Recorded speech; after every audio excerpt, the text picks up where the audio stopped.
So it's just a reflection that Malta's queer scene is very prone to self-hating because of the way we've all been raised and continue to be raised.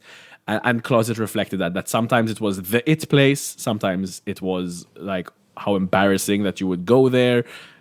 Some nights were incredible and some nights were like, oof, that was weak or bad. But then at the end of the day, when it's closed and it's gone, everyone's like, oh, miss it, babes.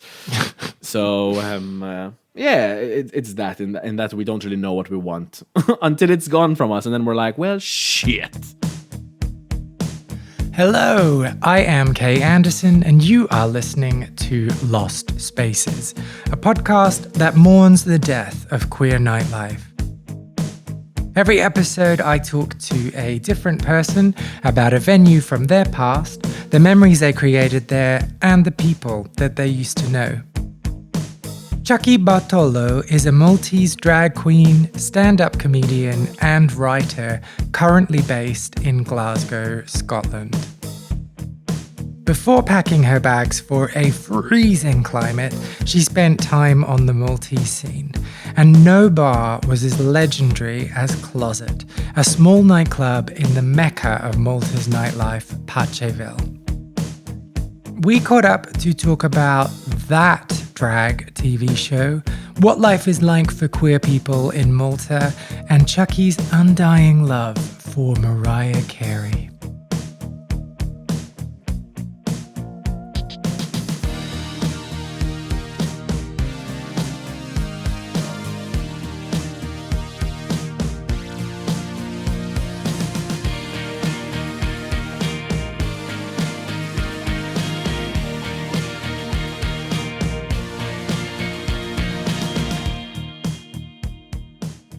It's also like a social experiment in that sense because I can say the same things in and out of drag and get very different responses. Like my stand-up comedy is, now that I've moved to a country where stand-up is a known thing, where Malta, like it was known but no one really liked it. I realize now that my stand-up is mostly roast comedy. It's a bit more on like, there is anecdotal funny stories and stuff, but like my strength is in like humorous and cheeky digs. And you get away with much more if you're in like 2 meters of hair and like a kilo of makeup. So, you know, it does help. And people, it kind of relaxes people in a sense when you're in drag. For some reason, I think I'm quite an approachable person out of drag because, like, you know, I don't have like sharp angular cheekbones or like an evil jaw. I'm quite a round person, so I look sweet. There's nothing wrong with angular cheekbones. No, there's nothing wrong with it, but people feel less they feel like intimidated. And I thought that my face invites people like to come and speak to me out of drag, but in drag they do, and out of drag everything I say they're like, it's a bit mean, when you said that. And I'm like, oh, sorry. My bad. Oh, that's really fascinating. But then on the flip side, are there some people who just do not engage with you in drag because it's like that's a gay thing? So in Malta, that's huge, right? In Malta, anthropologically speaking, we're a deeply Catholic island, and even the non-Catholics, including myself, have a very strong Catholic upbringing, which is very hard to shake, right? It's very inbuilt. The deep-set Catholic guilt is a real thing. So a lot of people, they just don't engage with it and they just don't like it. Or on the flip side, which kills me, they laugh at me instantly, thinking everything I do in drag is funny. And I'm just like, no, this is high fashion. I spent ages in this outfit. How dare you? But they laugh because they're literally, their version of drag is clown, panto, you know, campy dame. And so they think that it's complimenting me by literally seeing me in the street and laughing. And I'm like, no, I look hot today. This is my good look, not my funny look. How dare you? So it's like a very interesting thing. But yeah, some people, like, it's been a huge consideration of mine as a comedian. Like, I want to do stand-up comedy as a career, right? And in Malta I can do that because it's a different environment that I can like make my own shows, and because I have some D-list celebrity there, I can sell my shows quite happily. But do I want to be the drag queen stand-up comedian here, or do I just want to be a stand-up comedian who does drag? And it's like this whole question mark, because I do lose on a massive audience potentially who don't like drag at all, or who think they know what drag is and just decide they don't like it. Yeah. But then a niche is always a good place to start, because coming into Glasgow as a drag queen means that people who like drag will come to my shows and then find out, oh, he's also funny. Yeah. But it is that really hard thing because people want you to fit neatly into a box, don't they? They want you to be like one thing that they can be like, oh, I understand this. I know what this is. Yep. And so if you're more than that, then it gets a bit confusing and people get a bit like, distracted. It's very real, even like within the drag community, right? So are you a comedy queen? And I'm like, yes, but that doesn't mean I don't do want high to fashion. Look good. Doesn't mean I don't want to, like, I don't manage, but I try, or I want to, you know what I mean? Like, it shouldn't limit. And the fact that we're limiting ourselves with these categories means that other people as an audience are definitely going to do it, because we're in the know and we still accidentally do it, let alone people who just come, pay for a ticket and then leave, you know? Like, it's not it's not. It sucks, but it's also like, I get it, because as humans, we're inclined to box everything just to make our brain more organized. And there's that thing about drag, like drag having its moment at the moment. And so there are lots of people who love drag indiscriminately because they are like, well, this is the cool thing to like, so I love drag, and I'm just going to love you, even though you're probably terrible, but you've got a wig on, so it's great. And then there are people in the scene as well who are doing drag because it's like a cool thing to do at the moment. And so there's all this kind of weirdness in it where it is becoming a bit less edgy and a bit less exciting. And the people that are involved are not there because of love. They're there for like other reasons. Yeah, so it's a very sensitive topic because drag is an art form. So the old bitter queen policing people on what is and isn't drag is never a good look, that and would one totally I definitely be me if I was a drag avoid. queen, and it's a knee jerk I have, and it's okay to have frustrations that people are doing it for the wrong reasons, in inverted commas. But then who are you to dictate the right reason? Exactly. Like, personally, I love drag. I love what I do. I love what many people do. So when it is the end goal is just to end up on a television show, then I'm a bit like frustrated at that as a concept, because it's not. But that's my outlook on all kinds of art. If there was a fine art painting television competition and people are only doing fine art because they want to get on the show, it would frustrate me as well, because I, as an artist, and I'm sure like it's going to sound arrogant to non-artists, but to artists, they're going to get it. It's not just work, it's my life, right? It's in everything I do. So I pour everything I have into this because I want to. And sure, I would love to be on said television program and charge ridiculous rates to show up at clubs. It would be great. But it's not the be all and end all. I would be happy if I could sustain my career in art and just keep doing what I love, even if I don't make millions. That's just my take on it, though. So I can't be like, you're wrong for doing this. And realistically, the massive platform it's getting right now means I'm getting a career even as a sideliner. It doesn't trickle down as much as we'd like. The stoppage is huge. Like from thousands of pounds bookings per night to like tens of pounds to local. There's a huge jump, but it's still a possibility. So there is still something to like be thankful for in that sense, you know? Yeah, but there is that like 20, 30 years ago, the only people that were drag artists were doing it because they loved it, because everyone was getting those tens of pounds. Literally, there was no way to do. That's why I kind of also love I say drag scene in Malta. There isn't much. The 5 drag queens, like, and I'm very proud of. Do you have a group WhatsApp? We actually have a group Facebook chat because Malta's that backwards that we do Facebook. But like when I started, I'm very proud of myself in that respect, because I never thought I had a chance of being on the show. The UK version didn't exist, so I never thought I'd get to America. And even when the UK version happened, I hadn't even moved up yet. So I did drag because it was something I really wanted to do. And I'm glad that was my introduction. And now, like, even if I feel like maybe, is this like selling out, and am I just doing it to get like the bookings? Am I just doing it to get like reshared on this post? At least I know that my intentions for starting the art form were pure. I might have sold out, but I started from a pure place. Exactly. I can always reminisce back when I had artistic integrity. I mean, it's overrated. It's overrated. But so it's really interesting what you're saying about Malta, because, frequently Malta, I guess much like Scotland, the laws and the protections are really great for LGBTQI people, but it doesn't always translate into that everyday life. So without being like, tell me everything about Malta, are you able to kind of just give us a bit of a flavor of kind of what living in Malta is like for a queer person?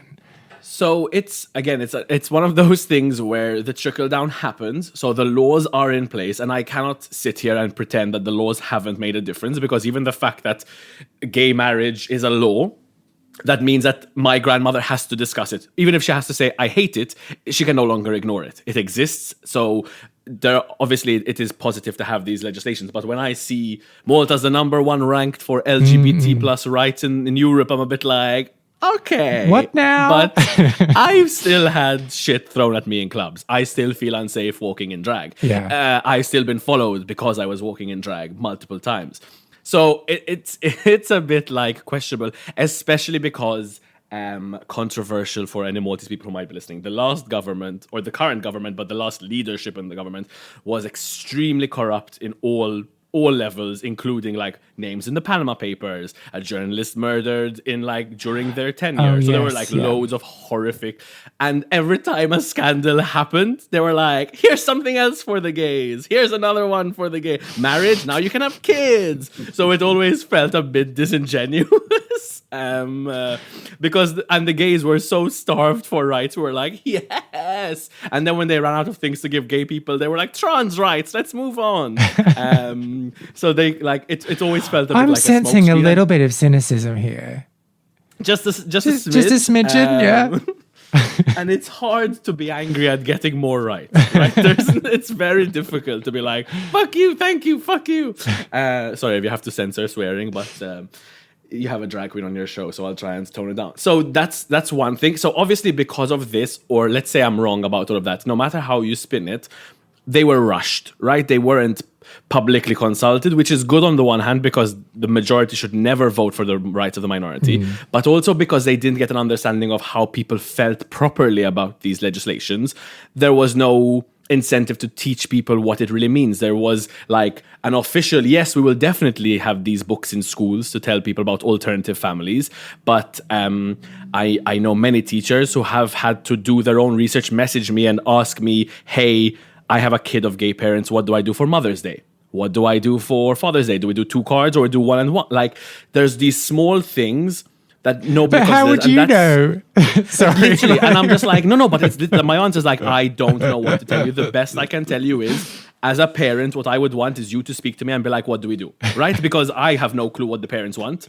Like, it says here in the queer scriptures. Literally, as a dad, I'd be like, I'd love to get a card that says Happy Mother's Day and it's me in a massive wig. That would be funny to me.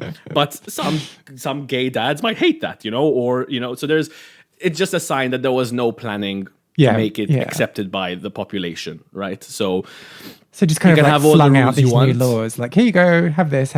And as a gay person, I know there's hate crime laws, but I also know that if I go to the police, do I trust them to be like, hi, I'm a gay man and here's what's happening to me? Do I think they're not going to laugh at me? No, I have that fear still. And I know it's bad because I used to drive back in Malta, back when I could drive on the roads because I wasn't scared of them like I am in the UK because there's ice here. And I'd be driving there's tiny little roads in Malta. I'd rather the shitty roads in Malta where I know if I'm an arrogant asshole. Literally, I can, because we have rules of the road that are different to the ones in the book. So I understood those. All right, okay. So when I'm driving, I was like, if I am in an accident and the police is like, where are you off to? The fact that I don't know whether I should say to my boyfriend's house because I'm scared of what they would say shows how backwards it all is, because I'm too afraid to admit that I'm off to my boyfriend. I could just say, I'm going to my friends. The fact I even had to consider that is mad. But would right? would that be any different in the UK? Weirdly, I feel like I would trust. I mean, the trust in the police is a big question mark as a concept, but like I feel like the concept of gayness at the very least has been around for longer than it has in Malta. And like one thing I was discussing with my boyfriend is like I went to like this corner shop here, and the guy who like was behind the counter was a bit like rough looking. Let's politely call it that. And I was like, oh, I'm going to be hate crimed. Because in Malta, that sort of person is definitely going to be homophobic, right? Because in Malta, there's such a lack of education that when you're slightly perceived as slightly rougher, then there's no chance that you're open-minded about these things. Okay. While then here, he was super nice. When I was like, oh, because gay has been around for so long that just because you're not university educated, you look slightly rougher, blah, blah, blah, doesn't mean you automatically hate gays. While in Malta, my perception is quite, it's quite scarred because these people were very, very homophobic for a lot of my life.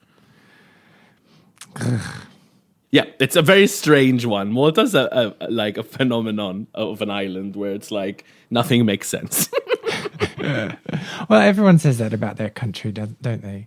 Fair. Okay, so, but you were saying that, you know, as a result of these laws, as a result of more public conversation, things are changing.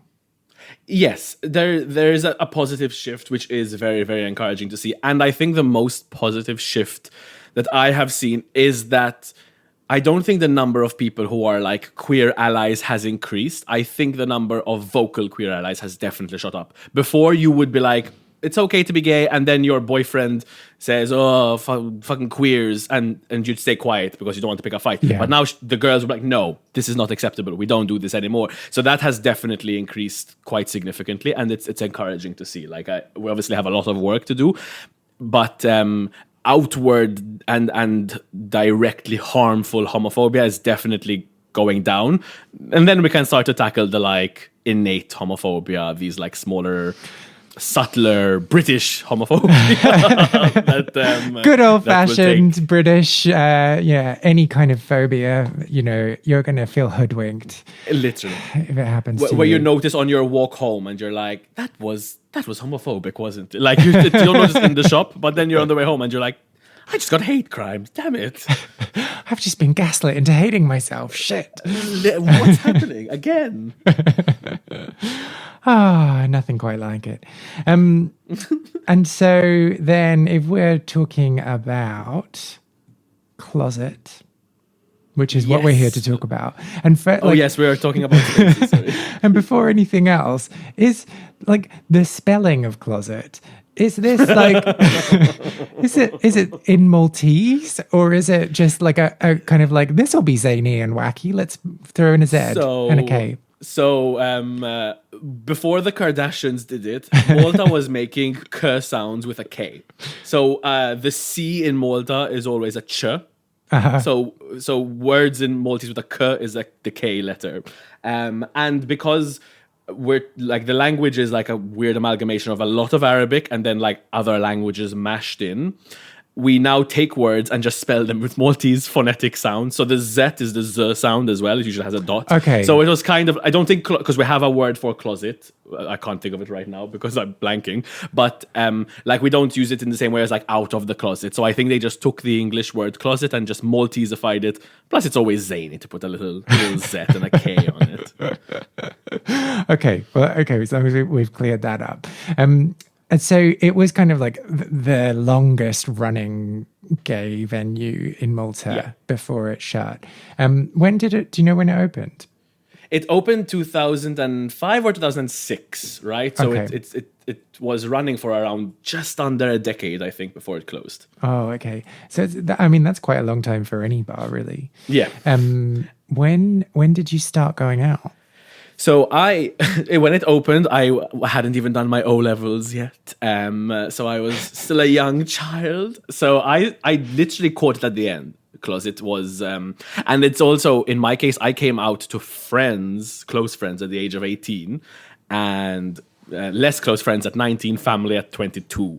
So I literally only caught Klozet towards the end because I was so scared of being seen at a gay bar that I only went when I was like super comfortable in the last year before Klozet shut down. And then I was like, mother, this is my fault. I missed out on so many good nights. Damn because it. I was so scared. All those men I could have rubbed up against. All those lipsticks I could have stolen from the resident drag queen. So let's just like unpack this a little bit more. So coming out to close friends at 18 and then less close friends at 19, does that mean that you were kind of out in theory but not in practice? So like I knew, and then I would drunkenly tell one person and then wake up the next day and be like, no. Have a stream full of messages from all the other friends who've been told.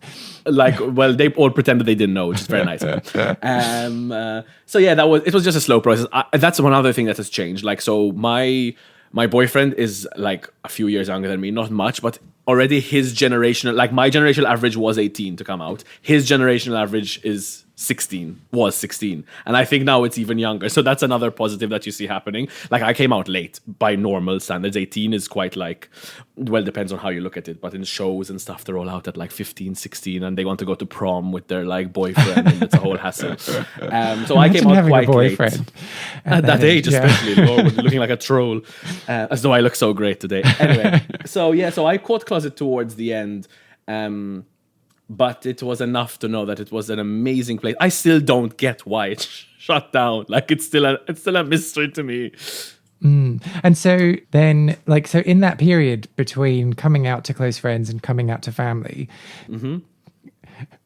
were you practicing homosexuality? Yes. I mean, I came out to my family when I had been with my boyfriend at the time for like 2 years, and I was like, I can no longer just come to family events and see my sister with like her new boyfriend or her old, like, and be normal and have to lie about my whole life. And I was like, you know what? If they don't like it, they can deal with it. It's not like I'm going to run into them in Malta in this tiny island. So that's what's so funny is the fact that I managed to keep it secret for so long. When number one, I was a Mariah Carey stan, still am, and have been for ages. So how did they not see that one coming? I guess the large boobs distracted them enough that I could be possibly heterosexual. So it was a lot of like living my wild homosexual life. I also traveled a lot because I used to work with the United Nations and the European Union and like did a lot of this stuff. So I traveled a lot and I got all my gayness out. Got it out of your system. In like batches and then went back home and was like sweet little angel boy just home, playing my PlayStation. And so there was a lot of lying, which I hated and which is why I wanted out of it because there's only so many times you can be like, that was fun, not telling my parents my entire truth. Super fun. At some point, you kind of want to be open. And completely evading questions about what you've got up to on the weekend and who you've been hanging out where were you? With friends. Who are these friends? You don't know them. No one you know. Every time. And so I don't know why I'm laughing about this, sorry, this trauma. It's fine. We can't laugh at trauma. What's the point? So what was it like coming out then? To be honest, it was super chill. Like, it's just, again, this is one of those things that shows, like, my family are extremely supportive, very nice. My mother is a shady woman, which is where I get it from, but she's a very supportive woman. But the fact is that when I was ready to come out to them, I had, like, pre-planned 2 weeks worth of who I can stay with in case I get kicked out. Like, obviously didn't happen. Obviously, my parents were like, we just need 2 days to process this. And then, like, whatever. And there was a lot of crying and all of this very sweet stuff. But, like, I still went into it being like, I'm about to be homeless youth. So it obviously, like, was very scary and scarring. Now I look back and think, I am the definition of a flaming homosexual. And my parents, I am very blessed that are very sweet, very educated, very understanding people. Why was I scared? But at the time, terrified, scared for my life. Like, very strange. So firstly, just unpack this for me. What is the definition of a flaming homosexual? It's just a person who is okay with who they are to the point where other people will look at you and go, wow. wow. There's many different versions. There's people who have the like homosexual lisp. There's the people who like wear kilos of makeup when they're not doing drag. And then there's me who's just like wearing a bright pink top, talking about Mariah Carey nonstop and shamelessly. All flamers. And your parents still needed 2 days to process it. There was a lot of like, can we just have one more normal Christmas before? And I was like, no, deal with it, which is very, I know, like very rude. But I had come out to like 7 people. You know, when you're like tired of coming out to people and you're just like, I'm gay. Any questions you have, ask Google. Like, admittedly, I've set up an FAQs on this website here. The people who needed the most encouraging would be the older generation, like my parents. So, and I should have maybe saved the energy for them rather than being super encouraging with my like 18-year-old friends who knew what gay people are.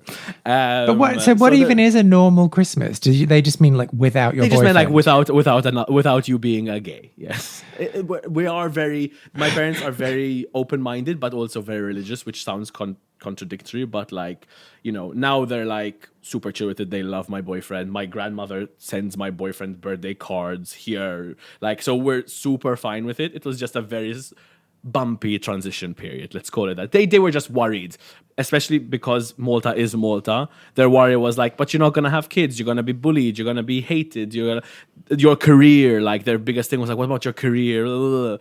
It's a very like, I joke about it very openly, but Malta is an alien place. We got divorce. The concept of divorce was legal in 2011. And it was voted for by the public and won by 5%. Wow. Divorce, right? The basic concept of divorce. Wow. When I tell you we're backwards, when it comes to these things, it's real. It's That's not like... incredible. It's mad. And there were billboards across the island saying, Christ, yes, divorce, no, with like a crucified Jesus bleeding and crying on a massive billboard. No, it was heavy. And not even 10 years later, you can get gay married and gay divorced. When I say it was rushed, it was rushed. This is what I mean. We're like, no divorce, that's bad and satanic. Also, now gays can get married, adopt children. Like, it was just roller coaster. That is why I'm saying, like, I don't feel bad for conservatives. I have no time for people who hate other people for sport. But from a purely practical perspective, rushing in so much shit without consultation or education is never going to work, because there's no way they're going to change their mind from divorce is evil to gays should be able to have kids in 6 years. That's nuts. Like, you can't expect people to change that quickly. I want them to. And as a homosexual, I'm like, screw you, get with the times. But from a practical project management perspective, it's impossible to expect that. First, you need your interim outcomes, and then you need your long-term. Yeah, you have to do SWOT analysis. Like, it's a whole thing. What's the risk register for this? But okay, so I'm just still struggling with your parents not wanting you to be a gay at Christmas. What did they think you were going to do? Like, have a shrimp cocktail, then suck a few dicks at the table? I mean, now that they've come to my comedy shows, they might think I would do that. But back at the time, they just didn't want. They're very sweet and simple, not in the like simple-minded, but they don't want much, and they just don't want to upset the grandmother. They don't want to cause problems. They don't want people to talk about me behind my back. They just wanted one last like normal, in inverted commas, Chucky as he was, just quiet and like living a normal life on a good path. He's studying architecture. He's going to become an architect, make lots of money, build a nice house, settle down, have kids. And they just wanted to live in that fantasy world. And I'm like, I graduated architecture. I am now going to do drag.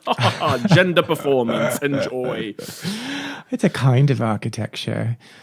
With a corset. There's a lot more. Yeah, the corsets have a lot more strength than most steel bars that are holding up our roofs. So let's be honest.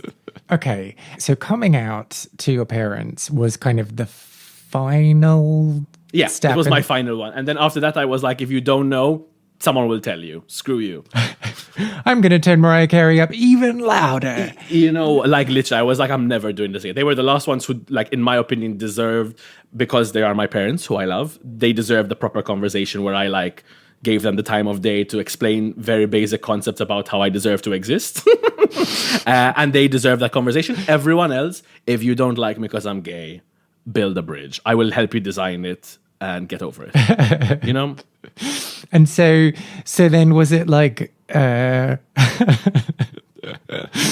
Sorry. Like an overnight, like, right now I'm out and now I'm going to Klozet every night of the week. That's what's like alien to me. So I was going out to bars like Klozet or like just hanging out with my gay friends way before. This is the same thing as with drag. I was telling you, I am the same person in and out of drag. I didn't change. How my parents didn't know. The only thing that changed was my boyfriend could now enter the front door. That's it. Like I was still the same Mariah Carey share quoting. Like I don't know how they didn't know. Like I didn't change at all. Like I always hung out with my gay friends. I defended my gay friends whenever someone in the family would say something wrong. I just never defended myself as a gay man. But I was never like, you're right, queers suck. Ugh. I was always like, no, we don't say this. It's not nice to them. Removing myself. So nothing really changed. Like I just was more happy at home, and our relationship got way better because when you lie about a boyfriend, then you have to lie about where you went, then you have to lie about the joke that was told, and then you have to lie about what that funny smell is. You know, like yeah.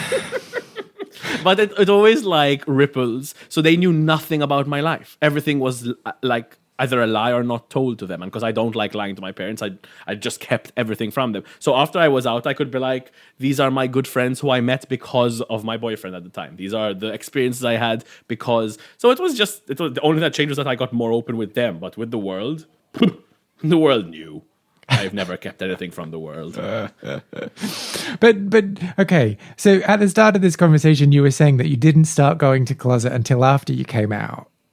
Until after I came out, but before, so there was like a period between like I spent a year being very ashamed and telling only my close friends, and then when I started telling everyone else, I started going to Klozet because I knew I wasn't going to see my parents there. Okay, and then it closed, and then I told Klozet had already closed by the time I think I came out to my parents. Oh, I see. Okay, because I think it was like or roughly the same time, right? Because Klozet closed 2013, 2014, I think. I don't know. I'm not a historian, and that's roughly when I came out to my family. So okay. So when you started going there, you were in this transit. Like I was in this like I hope nobody from my family is secretly here. But then if they're here, I'm here, and then I'll know about them. This like catch. But it's not even that, is it? It's that fear of going from the car or public transport or wherever to the club and running into someone on the way there and being like, "Oh, where are you off to?" I'm off to this very straight bar, Havana. But Klozet was a phenomenon because it was like in a very homophobic country, there was just this literal space where it was totally okay. And then as soon as you left you went up the stairs, left the front door, and then you were like, now it's danger zone. Now there's a risk. Yeah. I hope no one sees me. I hope no one follows us. I hope no one decides to be an asshole because we're here.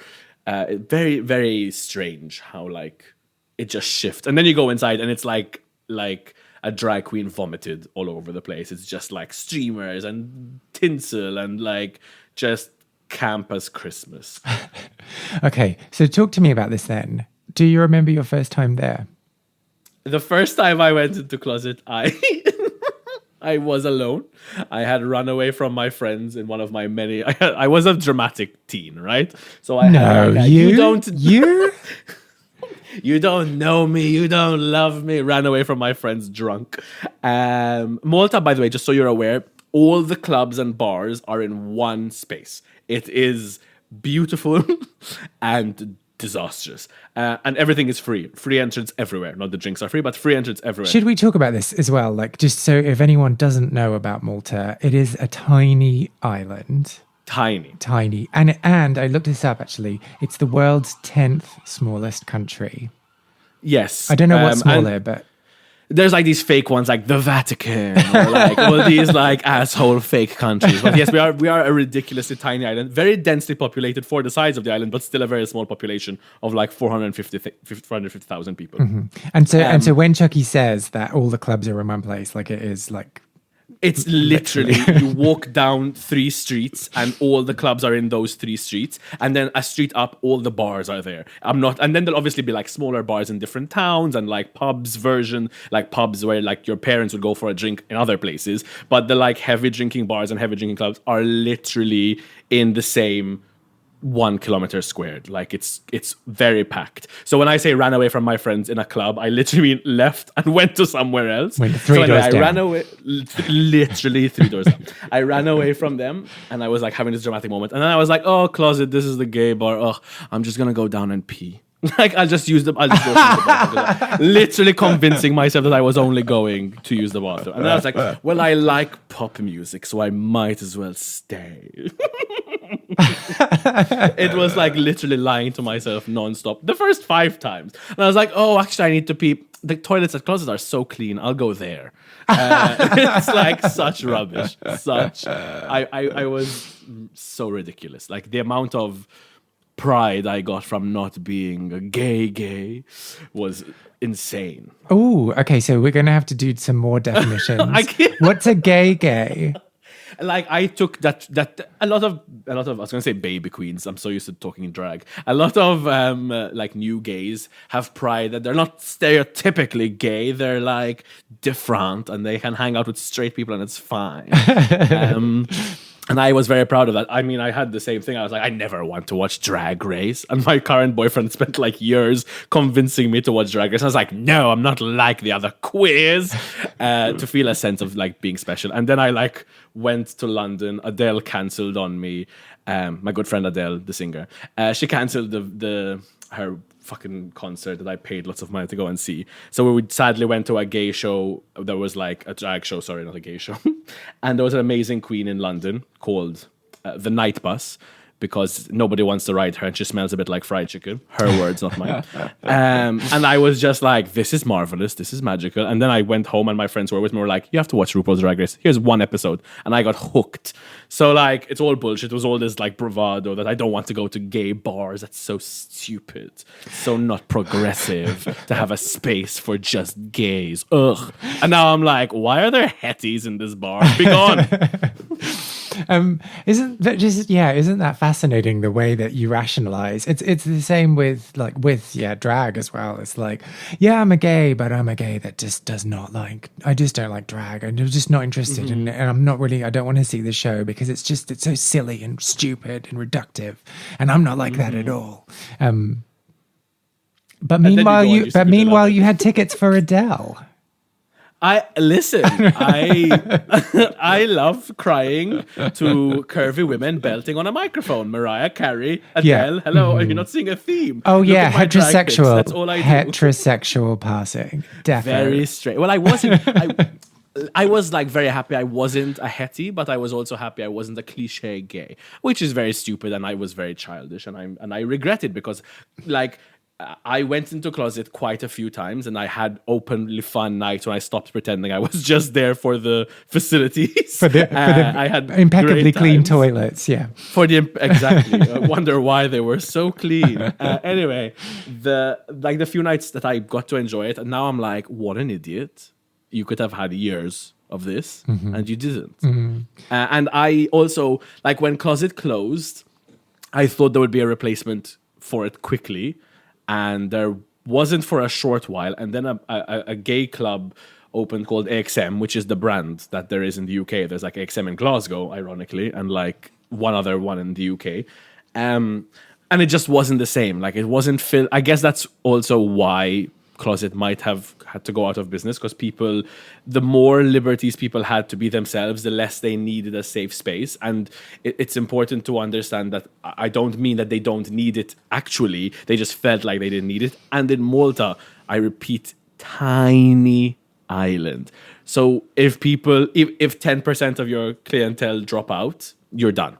Because there's no one. If you do the math calculation, there's only so many LGBT plus people in Malta, which is already a very small number. And then of the age where they're okay to go out and pay for shots and drinks, it gets even smaller. And then need a gay bar or feel the need for an LGBT safe space that's a club gets even smaller, you know? So that number was probably very tenuous for a long while. And the more people felt comfortable dancing with their boyfriends in regular clubs, which I still don't know how they do it, because whenever I go there, I've had bottles and shit thrown at me. But maybe I'm just, maybe my face is the problem, not the fact that I'm LGBT. So like the follow-up clubs didn't do as well, I guess, because they didn't have the magic of Klozet felt like something created by gay people for gay people within the Maltese community, and AXM felt a bit imported. It felt a bit like, you need a gay bar, you should go to the only one available to you because you have no other choice. And then it was like, no, fuck you, I'll go wherever I want. Which AXM also didn't last very long in Malta. And I think now we might have like one gay bar, but like it's tragic.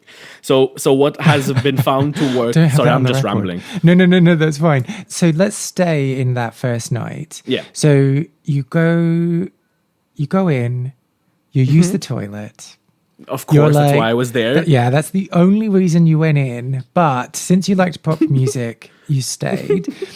And so I'm assuming you bought a drink.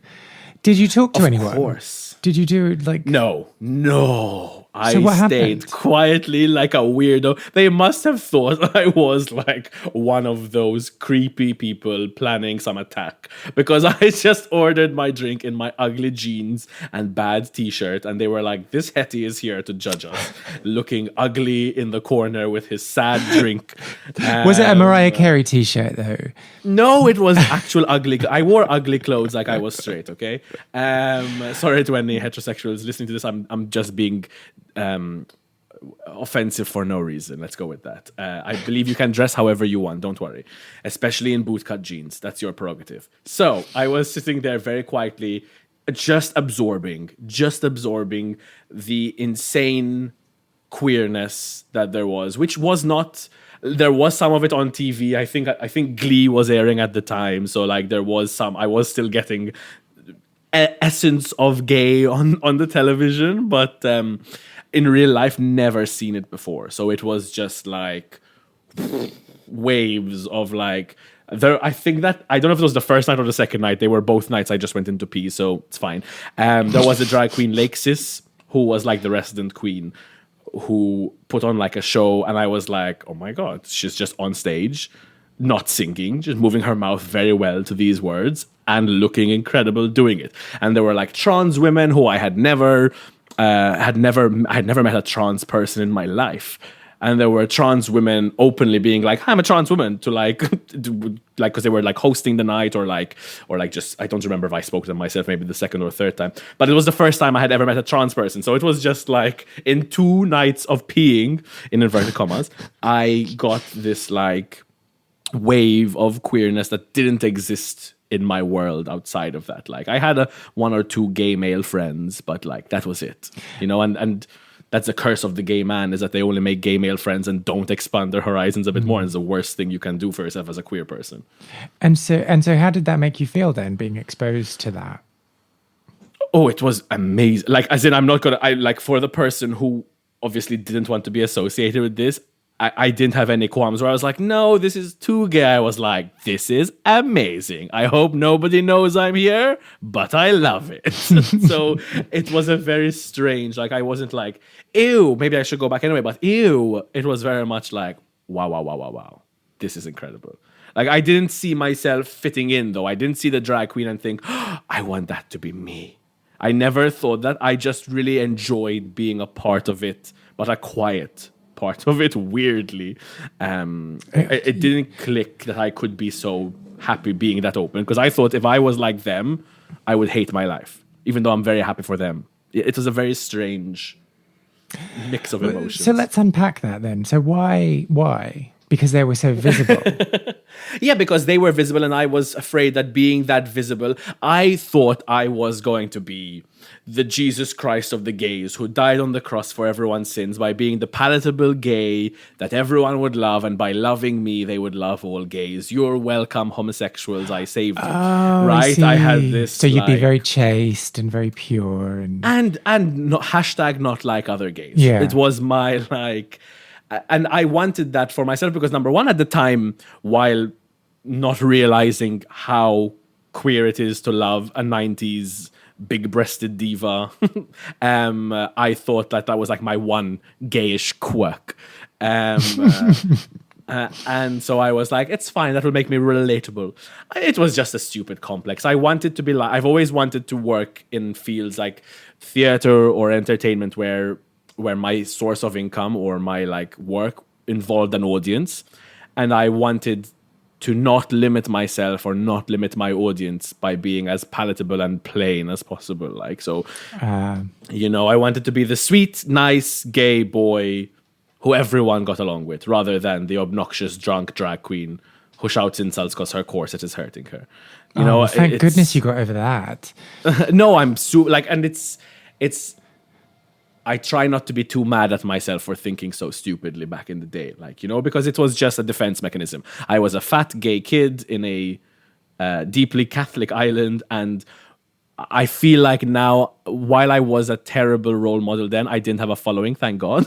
And now that I do have a following, I'm very careful and proud of the visibility I present now, right? So I think I make up for my like stupid internalized homophobic thinking early on. I still was never actively like gays suck, but I just thought I was better than people for not being true to myself, which is such rubbish. Yeah, and like no one here is judging you, obviously. Yeah. Like you're kind of a product, obviously you are a product of your environment, and everyone, I think, goes through that kind of phase of like, how can I make this work in a heterosexual world? Or how can I make this work in a cisgender world? I know what, I'll conform.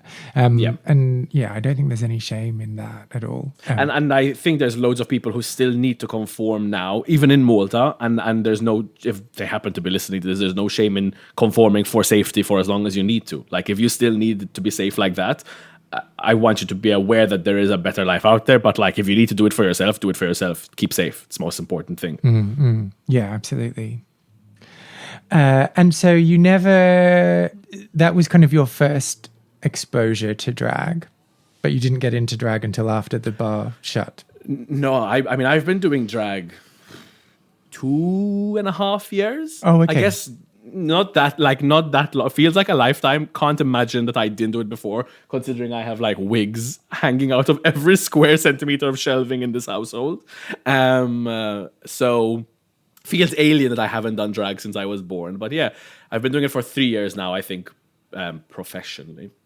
Technically a year, really, but like. And so just on that, like, do you have to ration your spending? So I am a serial saver, and I exited uni as a graduate in architecture, very proud of myself. Knew I wasn't going to do architecture, instantly didn't do that. And then I started, a person contacted me who was starting a page called Love in Malta. And I became like the lead content creator there. So it was me and him in his kitchen. He was like the money and the journalist because he was an incredible journalist. And I was the like BuzzFeed style comedian, right? Where I'd be like, what club from Paceville are you? Or like Maltese soft drink, these stupid BuzzFeed things. This was like 6 years ago. And it really worked because BuzzFeed was still relatively new. And in Malta, it was never heard of. So it took off. And so I spent 2.5 years at this company, basically, since I was the original person there. I had a decent job, not a decent wage, but a decent job. And I had, before he offered me this job, in my mind, I was like, I'm going to work for 6 months after uni and just fly to Berlin and be the best gay version of myself in Berlin. So I worked like odds and ends jobs just to save money. So when I go to Berlin, I can become a writer in Berlin. And like, that would be I know, it's so gay. That would be my like thing. So I saved for like 6 months and I got this dream job and I fell in love. So I ended up not going to Berlin. Yuck. And so then when I started getting a decent paycheck, I couldn't be like, I'm just gonna spend it, because I was like, I've already spent 6 months saving. You don't have a crazy spend on your 7th paycheck. You know, it's the first one or nothing. So I saved for years, and so now I'm destroying those savings by trying to pursue my career in drag. And I'm thankful that I've like, obviously COVID year aside, because it's just an evil year. On normal years, I've managed to break even. I haven't made the money I used to before, but because I have a bit of clout in Malta, I've been able to get gigs that make me happy and aren't a soulless desk BuzzFeed job, and break even, right? Okay. I'm not living a good life, but the drag is now paying for itself, and I'm able to pay my rent. Okay. Because there's like drag, like it's expensive. Very. But so it is very expensive. And especially the problem is at my point in my career now, yes, you can't afford to look cheap and bad. The issue I have is that a lot of baby queens need to spend money to feel like they've done something. This is the issue with the show again. Like, you need to look runway ready at all times. And that's not the case. Like, even in my case, I don't think I'm like, if I was cast on the show and I ended up on an episode, I don't think I'm the prettiest, but like, a point of view is always more important, right? It's why I kind of like the earlier seasons and the UK version a bit more, because a point of view is much more important than a pretty dress.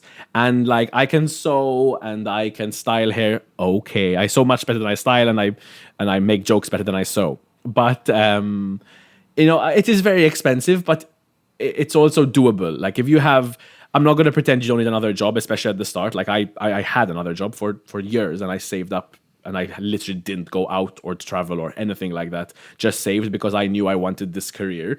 And it's a very, like, my whole life is every time I make money, I'm like, good, this gives me 2 more months of rent till I eventually am comfortable doing drag again. So it's a struggle where it's like good that I'm very focused on my art, but also bad because like all I do is hoard my earnings just in case I don't have a gig next week, just in case COVID destroys me. You know. I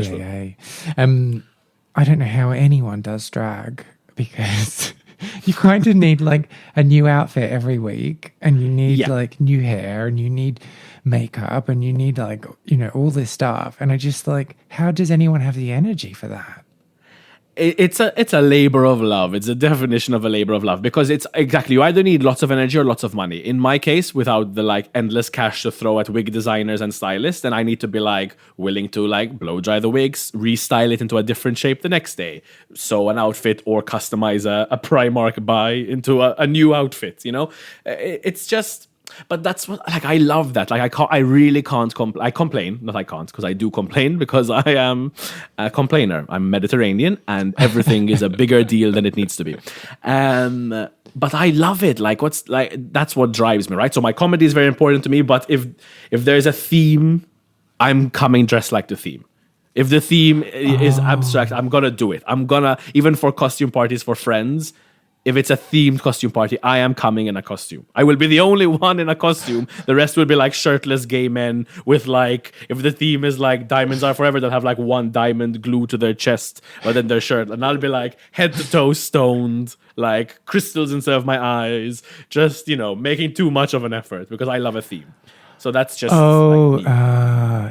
and this is like, I will be the one who has the best intentions, but then at the last minute decides I don't have a costume, so I'm not going to go. Or an ironic t-shirt. My personality is my diamond. Oh yeah, totally. Like you get me. You get me. No. It just would be like, I'm either going 100% or not at all. Fair. So I'm going to go not at all. Yeah. Stay home comfortable. I will see the photos later. Yeah. Don't ask me to make an effort. Don't ask me to make a choice. I mean, I'm not, like I've been wearing this same jumper for the last 3 days. That's how much I don't like making a choice. I mean, I'm not gonna pretend I've been changing recoiled. my outfit. because I know the recoiling was me too. It's just I haven't had a reason to make an effort for so long, and that's what I hate. Like I'm a very motivated person, but especially when it comes to aesthetics, unless someone's gonna see me, I'm gonna be like, I'm not doing this for myself. I'm happy with how I look. I don't need to make an effort. What do you mean you wash every day? What? Yeah. Okay. So, do you remember hearing about Klozet closing? I don't remember. I don't know if I heard about it or if I went and it was closed. Like I have a memory of both.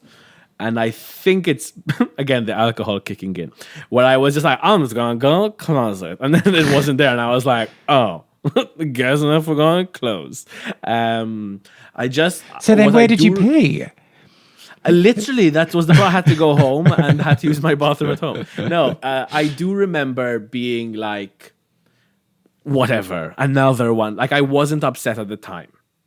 I know there was I think there was like, a massive going away or like closing party. So I think they knew the end was nigh, and I didn't even go to that. So the kinship I feel, or the like love I have for it, is probably more now that I understand like how much love and effort and money was pumped into this to keep it open, because I know the behind the scenes of running a gay bar or show. So I think at the time I really took it for granted, and it was like, it's closing, a new one will open next week. You know, I didn't clock the arrogance of youth, if you will, where I was like, whatever. And then I think I noticed its absence when like a month, 2 months had passed and there was no news of like its replacement, or like when the first time I saw a sign for a different club where Klozet was. So I remember those were more of the like oof moments than like this is like, because it was real. Yeah, exactly. And those were more, number one, they happened a few months afterwards. So again, at the age of like 18, 19, 20, a few months is enough to change your perspective on a lot of things, because you change so quickly and you learn so quickly at that age that like, you know, 6 months is enough to be like, whoa, I really was an asshole pretending I was just there to pee. Why? What was I thinking? So yeah, I guess I felt it more, and I didn't notice how much of an impact it had, and it wasn't just me until this like recent post where they literally reactivated their Facebook just to tease something, and I was like, Klozet? Oh yeah, what's the deal? What was this? So they got our hopes. They did an incredible guerrilla marketing tactic, which was like just posting a throwback and then being like, imagine if we came back, lol, and all these like teasers. And then they were like, P.S. we're actually coming back. All of Malta lost their shit. And then they were like, oh, but it's just for one night and it's like a one-time party. And it was like, So there was. And was it in the venue or was it somewhere else? No, not even. No, okay. It was like there was like, I think the venue is owned by another club now, and I think the amount of people who wanted to come, the venue was small. Like you know, it wouldn't have fit everyone in it for sure. So I think it was like an outside pool venue that was the revival party. But again, that was one of those moments where you go, wow, I really like. There were a lot of people who were like really missing this. This just really hit me in the feels, and and it was like years afterwards where you had like, this is fine, and then it's like, no, it's not. How could they do this to me?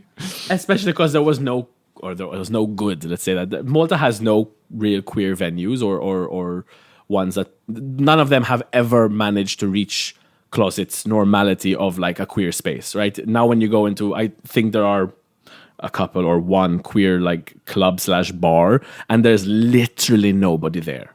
There's like the person who runs it, a tourist who was told it was a gay bar, and they went in expecting like heaven and they found like hell.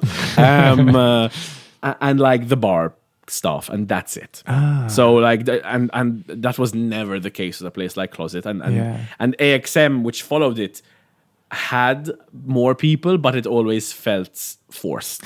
Yeah, and I was going to pick up on that. You were talking before when you were saying about AXM that the difference was that it felt like an imported kind of queer mentality, whereas Klozet was this kind of homegrown and made with love kind of venue. I'm putting you on the spot by asking you this, but is there anything that's particular to the queer Maltese identity that meant that it wasn't translatable?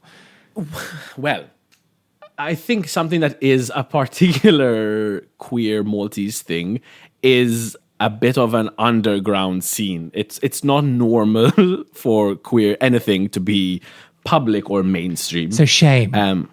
So shame was, but like it was like, while it was in the same city of clubs, Klozet was round the corner on the left down an alley, and there it was. So I accidentally ended up here to pee was obviously a lie because I had to trek to get there. While this one was like on the main street, right? So you had a lot more hetty couples who were like, let's just go there. Or, I love the gays. Let's hang out. It started, exactly. Yeah. It started becoming a lot more of this like Americanized version, a lot more yes mama and a lot less wacht, which is like there was am I having a language lesson here? Sorry, wacht is just like hey sis, but it's like the Maltese version. It's a lot less like girl, honey child, yeah, you know, it's a lot less kiki and a lot more like down to earth. So what is it? Wacht. There it is. Perfect. All right, cool. Once the phlegm hits, you know you've smashed it. So it's just this like, and I don't want to romanticize the keeping it in the closet and the 90s like secret codes and all this stuff. And the 90s? What are you doing? No, but like, you know, when they would be like with the like bandanas meaning different things in your pocket. But that's a bit further back than the 90s. Well, you know what? My perception of I told divorce 2011. All right, let's not forget how new everything is to us.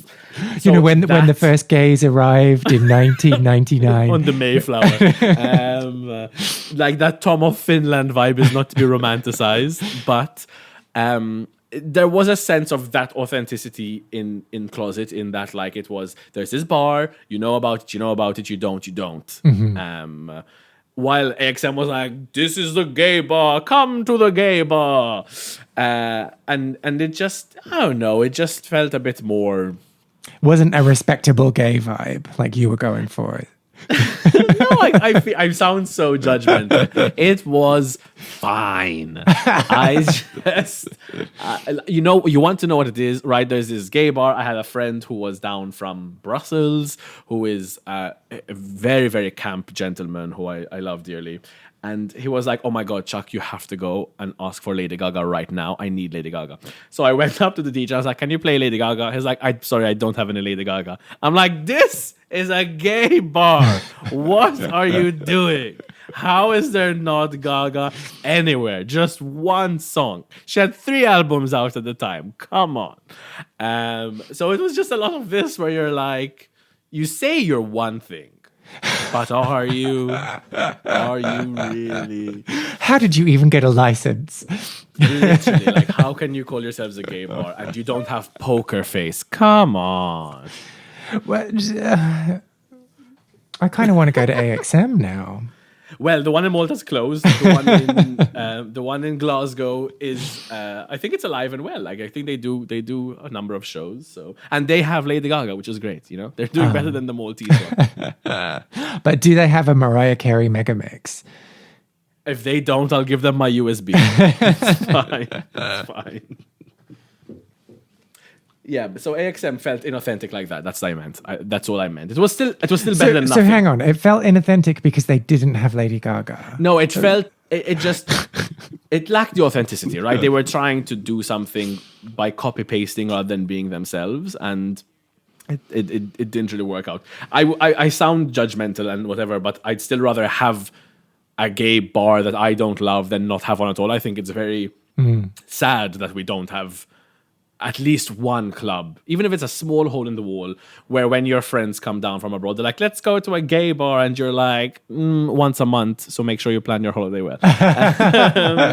You know, that's a bit sad that we can't take them anywhere. For the number one LGBT rights in Europe, you'd think that there would be a place you can go and just be comfortable being queer and not have to like worry about it or anything. You know, it's a bit tragic, really.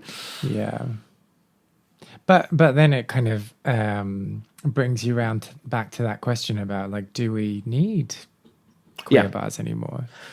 Well, I mean, I don't know if that was a rhetorical question, but my answer is yes, we do. But we should also be able to go to non-queer bars and feel just as comfortable. But sometimes you just want to be around queer people who like have lived similar experiences to you and don't ask like, how do you glue down your wig? You talk. You just want to be in a queer space.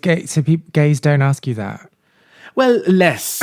When I see a white twink approach me, that's when I panic and I know the questions are coming. But beyond, like, it's less, and it's less invasive. It's also on a same level question because you know they're gonna go home and try it rather than they're laughing at you and trying to like fetishize or mock. You know that the little campy queen who's like, how'd you get your eyeliner to do that? It was going to go home, steal his mother's liner and try it, you know? So there's a difference in the experiences there. And I think there should be a bar or a club or anything where you can just go and be full stop without, you know. And you want somewhere where the ratio of people that you can snog is much higher. I mean, where you don't have to worry if the person across the bar is making eyes with you because they want to fight or because they want to fuck, you know, or both. Or is there contact coming out, or are they? Exactly. Did I take their shot? Like, why are they looking at? What's happening? Did you ever go to Klozet? Well, if you did, I would love to hear from you. Tell me your stories and share any photos or anecdotes through social media. My username on most every platform is KAndersonMusic. Reach out and tell me what you got up to. You can also find out more about Chucky by following her on Instagram, username Chucky Bartolo. Lost Spaces is not only a podcast, but a concept record as well. I've been writing songs about queer venues and the people who used to live their lives there, and will be releasing songs over the coming year.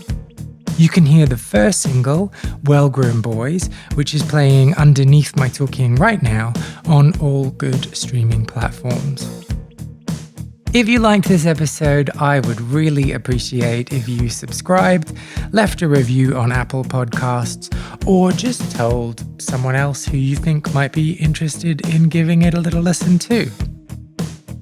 I am Kay Anderson, and you have been listening to Lost Spaces.